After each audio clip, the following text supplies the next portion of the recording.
Em nome do Pai, do Filho e do Espírito Santo. Amém. Amados irmãos, amadas irmãs, hoje nós vamos escutar um pouco sobre Santa Luísa de Marillac, uma santa da família vicentina. Eu tenho certeza que tem muito a nos ensinar. Santa Luísa nasce no final do século XVI para o começo do século XVII, em 1591. Santa Luísa perde a mãe muito pequena, recebe a primeira educação do pai. O pai em seguida lhe manda para o convento de umas irmãs, as irmãs dominicanas. E Santa Luísa, nesse período, escolhe Nossa Senhora como sua mãe. É isso um traço característico da sua espiritualidade que nós veremos a vida inteira, o seu amor por Nossa Senhora. Santa Luísa, nesse tempo, tem vontade de ser religiosa, porém é impedida. Alegam as questões de saúde, que ela não poderia ser freira de tudo. Naquele tempo, as religiosas eram basicamente no mosteiro, diferentemente das religiosas de hoje. Santa Luísa cresce, vai morar em Paris, morar no pensionato e vai aprender o que as mulheres da época aprendiam, os afazeres domésticos e tudo. E nesse período, seu pai falece, ela fica sendo educada por um tio, sustentada por um tio. Sua família tinha recursos. E tendo recursos, Santa Luísa conhece um nobre chamado Antônio Legras, que torna-se o seu esposo. Casa-se aos 22 anos. Em 1613, que foi o ano que ela se casou, ela também tem a graça de ser mãe. Ela tem somente um filho. E o que acontece? Os anos foram se passando. E Santa Luísa, certa vez, ela tem como que uma revelação de Deus, no dia de Pentecostes, que Deus dizia que ela ia ser religiosa, ainda seria religiosa. Pouco tempo depois, ela fica viúva. E um detalhe importante antes da viuvez de Santa Luísa é porque ela sempre tinha direção espiritual de padres, né? Paris naquela época tinha muitos padres famosos, bispos, religiosos, grandes diretores espirituais. Entre eles, ela tem a graça de ser dirigida por São Francisco de Sales, um santo muito importante para a igreja daquele tempo e para a igreja de hoje. Então, São Francisco acaba indicando para ser dirigida por São Vicente de Paulo. E tudo. Até aí tudo tranquilo. Um detalhe importante que eu não falei é que Santa Luísa, desde o princípio, ela tinha sempre um carinho, um cuidado, uma atenção, uma preocupação com os pobres. E a gente não pode falar de São Vicente sem falar de pobre, de caridade. Então, o que acontece? Pouco tempo depois da revelação do Pentecostes, daquilo que Deus lhe disse, Santa Luísa fica viúva. E tudo. E São Vicente, sabendo do seu amor pelos pobres, ela como nobre, ela fazia algumas caridades e tudo, ou seja, pobre não era estranho para ela. Então, São Vicente convida Luísa para um projeto novo, ou seja, fazer parte da Companhia das Filhas da Caridade. E Santa Luísa ela tem um papel primordial, porque ela foi a primeira mulher a fazer parte da companhia, primeira formadora que elaborou as regras, que ela pensou no hábito. E um detalhe importante, no século XVII era impensável uma congregação religiosa feminina que não fosse da vida contemplativa, a vida monástica. Mas São Vicente, muito atento ao Concílio de Trento, muito atento à igreja da sua época, São Vicente consegue colocar as irmãs inseridas no meio da sociedade, no meio dos pobres, fazendo as caridades. E Santa Luísa é o braço direito de São Vicente naquele tempo. E tudo, né?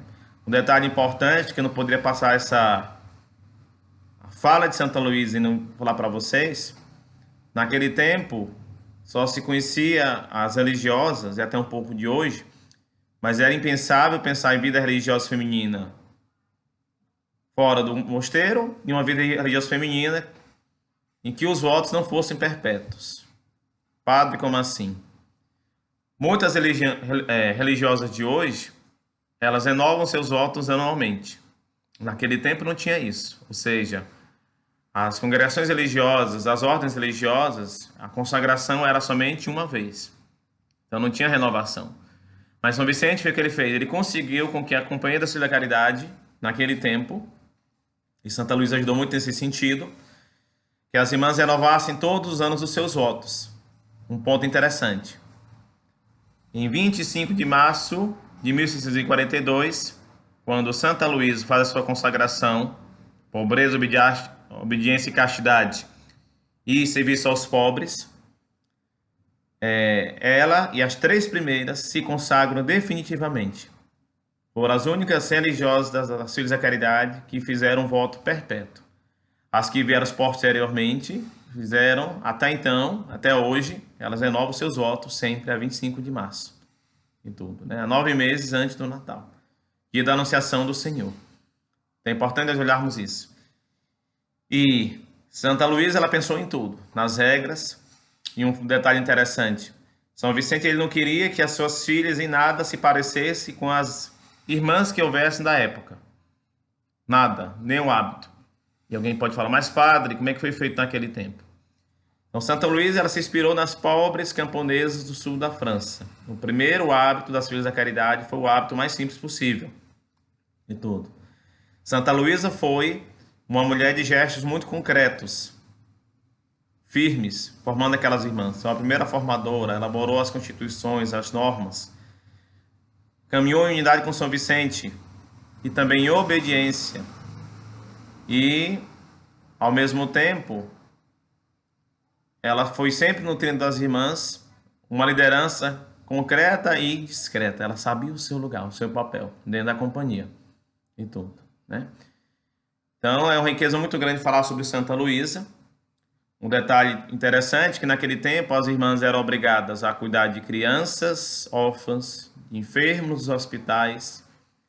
E ela também foi uma pessoa que deu uma contribuição muito importante para a enfermagem, porque naquele tempo qualquer pessoa podia dirigir um hospital. Para vocês terem ideia, a situação era tão precária que uma pessoa que sabia limpar muito bem um hospital podia ser diretora e tudo, né? O critério era esse, não tinha algo diferente, né?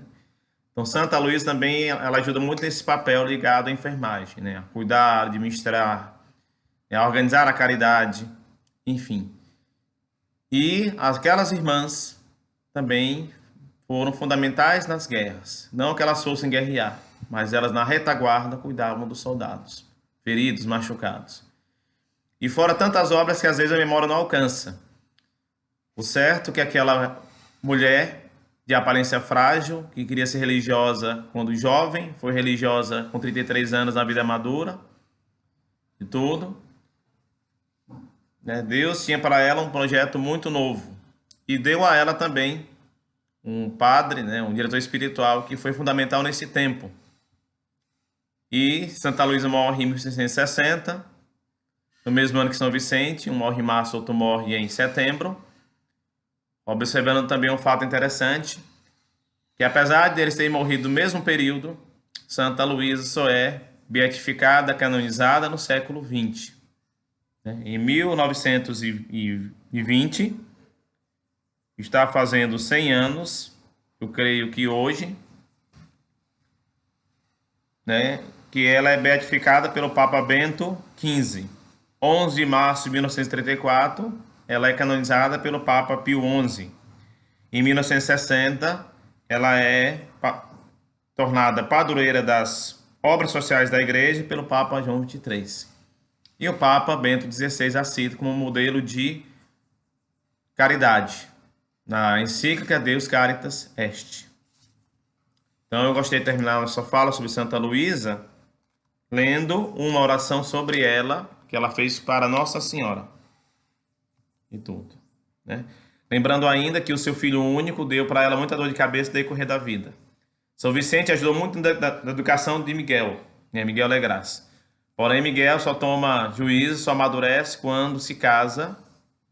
Desse casamento, teve uma filha chamada Luísa Renata, que foi o grande amor da irmã Luísa de Marillac, né? O corpo de Luiz Marillac até hoje está lá na França, na Capela das Aparições, onde Nossa Senhora apareceu a Santa Catarina Labouré, que eu falarei em outro momento sobre isso, né? Então vamos finalizar este momento ouvindo essa oração que Santa Luísa escreveu para Nossa Senhora, essa belíssima oração. Santíssima Virgem, eu creio e confesso vossa Santa e Imaculada Conceição, pura e sem mancha.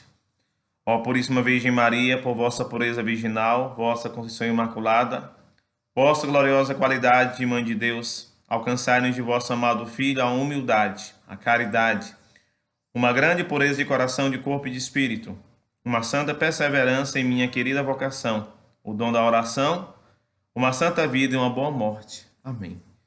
Então, por intercessão de Santa Lourdes Marilac, dê sobre cada um de nós a bênção do Deus Todo-Poderoso, Pai, Filho e Espírito Santo. Amém. Santa Luísa e Marilac, rogai por nós.